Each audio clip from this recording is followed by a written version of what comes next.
Bonjour Guillaume. Bonjour Virginie, bonjour à tous. Pour débuter, Elisabeth Borne était ce matin l'invitée de France Inter en ce jour de rentrée pour nos écoliers. Et la Première ministre est revenue sur les élèves qui avaient perturbé justement les hommages au professeur d'Arras tué il y a moins d'un mois. Vous savez qu'ils ont fait l'objet d'une exclusion à titre conservatoire. Ils ne font pas leur rentrée aujourd'hui. Ils devront passer devant un conseil de discipline qui décidera, le cas échéant, de sanctions. Un peu plus de 180 élèves. Et alors que les actes antisémites se multiplient en France, plus de 1000 recensés depuis le début du conflit entre Israël et le Hamas, la Première ministre a réaffirmé la mobilisation de son gouvernement, notamment près des écoles.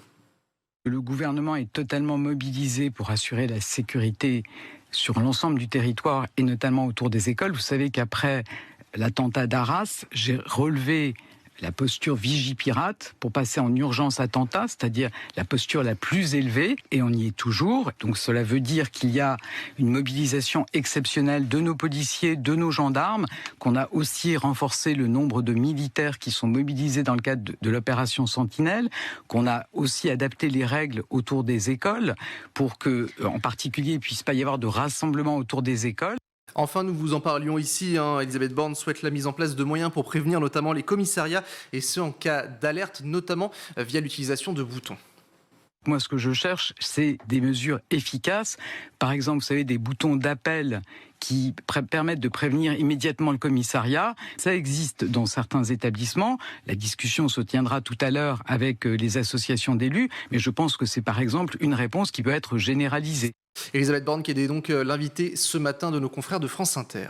Nous l'évoquions, plus de 1000 actes antisémites enregistrés dans le pays depuis le début du conflit, dont 486 interpellations. Et invité de France Inter une nouvelle fois hier midi, Xavier Bertrand, le président des Républicains de la région Hauts-de-France, a été interrogé sur les chants antisémites scandés dans le métro parisien. Pour lui, il faut tout simplement les condamner.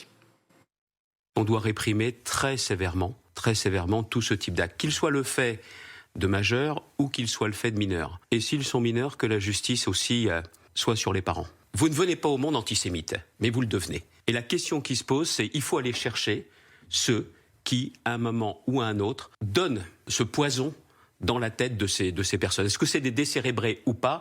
Je n'en sais rien, mais dans tous les cas, ils doivent être poursuivis et condamnés. La responsabilité des parents, donc au cœur de la stratégie de lutte contre la recrudescence des actes antisémites, selon Xavier Bertrand. Par ailleurs, le ministre de l'Éducation nationale avait évoqué près de 1000 jeunes radicalisés. Il les appelle d'ailleurs, le ministre, à les sortir immédiatement des écoles, ce que souhaite également Xavier Bertrand. Mais pour lui, il appelle à faire beaucoup plus vite, notamment grâce aux moyens qui sont d'ores et déjà mis en place en France. Vous avez, vous le savez, les centres éducatifs fermés, oui. mais qui ne portent pas, à mon avis, suffisamment de place. Et puis, il y a aussi les EPID. Ce sont des centres d'insertion qui ont été ouverts notamment pour des profils et des parcours, notamment de bacheliers, et donc qui pourraient très bien les accueillir. Il y a un encadrement militaire. Il ne s'agit pas, ces radicalisés, de les sortir du milieu de l'éducation nationale pour les mettre dans un autre milieu, mais ils peuvent faire très clairement l'objet d'un suivi à part dans ces établissements. Les EPID, il y a plusieurs milliers de places en France. Alors, bien évidemment, il n'y a pas forcément 1000 places disponibles, mais c'est déjà une première réponse. Ces jeunes-là n'ont plus rien à faire dans l'école de la République. Les propos donc de Xavier Bertrand, le président Les Républicains de la région Hauts-de-France, était sur France Inter ce week-end.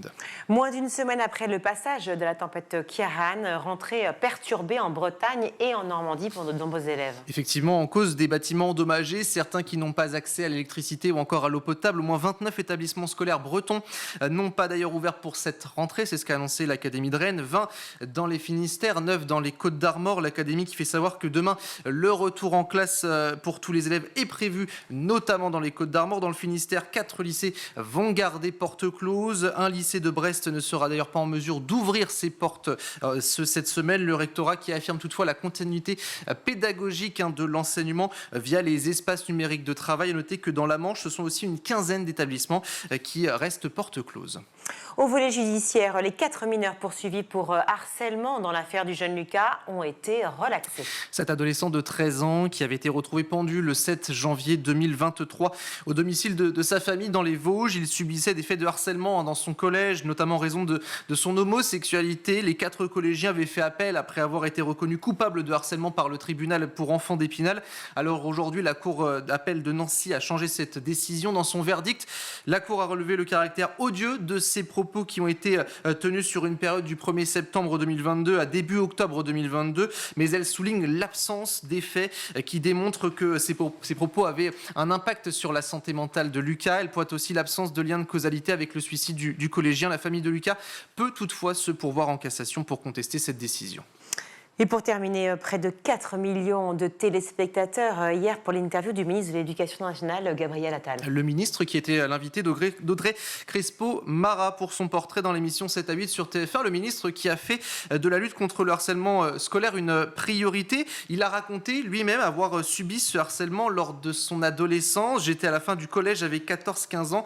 C'était un élève de l'établissement qui avait ouvert un site internet sur lequel il fallait mettre des commentaires sur le physique des élèves. Voilà ce qu'il a expliqué, le ministre, qui dit avoir vécu aussi un déferlement d'injures et d'insultes. Ça a duré plusieurs mois, cela a été très violent. Des commentaires qui étaient postés par exemple comme des mots pédale, tafiole ou encore tarlouse. Rappelons que le ministre est né d'un père issu d'une famille d'origine juive, d'une mère chrétienne russe orthodoxe. Le ministre qui a aussi indiqué sur TF1 avoir reçu des courriers, des injures et des messages sur les réseaux sociaux à caractère antisémite, d'autres lettres de menaces depuis l'interdiction de l'abaya et être toujours la cible d'attaques homophobes.